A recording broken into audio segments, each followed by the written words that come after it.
Lah kowe sing niat duwe gawe perkara kowe kok kelangan piye? Wis kono-kono ora caturan. Kamu iya tono? Yo. Iya. Bali yo Bali. Tro. Kowe kok ngono ta? Kowe iki ngewohke kok Gong ora. Piye karepe piye? Ya kowe iki ora sangewangi ning ngulatke aku. Ngulatke kowe terus perkarane apa? Nek kira-kira aku terdesak kowe maju. Ha jenenge iku njaluk bantuan. Kuwi jenenge njaluk bantuan. Njaluk bantuan ki nek kula nuwun. Kula menika tiyang mboten gadah ngono kae. Kuwi bantuane bantuan Branda Donya, nek iki bantuan tenaga. Wis, rasa kok kan omong. Nek butuhe kowe rasa lunga. Kowe peng takon delok krijane Bagong. Ya, deloke kaya ngapa? Nonton no. Ya, ya.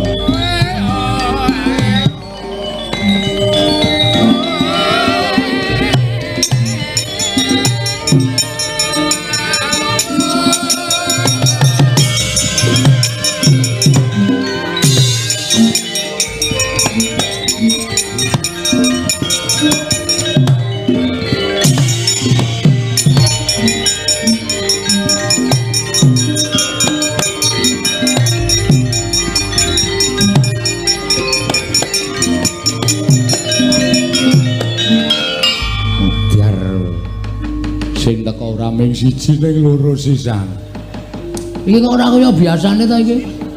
Ora kaya biasane piye? Biasane iki mung siji, iki kok loro sisan.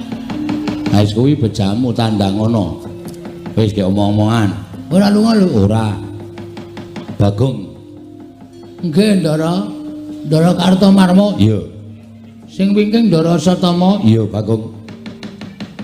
Kok do mripate do abang? Kok kaya nanggur? Ora. Kok nanggur wae putra nata mung ngomben-ombene anggur. Kok kaya mendem ngono lho. Ora. Ning aku nesu karo kowe. Nesu piye? Kowe wani karo Sinuwun Ngastina, ya apa ora?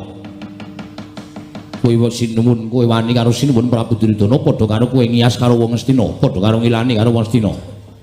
Mula aku didhawuhi dening Sinuwun Prabu Duryudana kon goleki kowe, cilik kon bondo kowe, gedhe kon mateni kowe. Ya, kowe mlungkula Bagong. Kowe ora nyawang karo kahananmu, kowe mung batur, kowe mung gedhi bal 17, kowe elek nyolok mripat, kowe mung kere. Lah kok dadi wani karo Sinuwun Prabu Ngastina, kowe iki ora ngilo karo githokmu, ora nyawang karo kahananmu. Sik, Mo, ora waton ngomong kowe. Gong basa. Basa apa arep gelut kok basa? Rasa basa. Ora aja waton ngomong kowe. Kowe ngunake Bagong gedhi bal 17, kowe ngalek nyolok mripat mung kere, ning aku ora menung.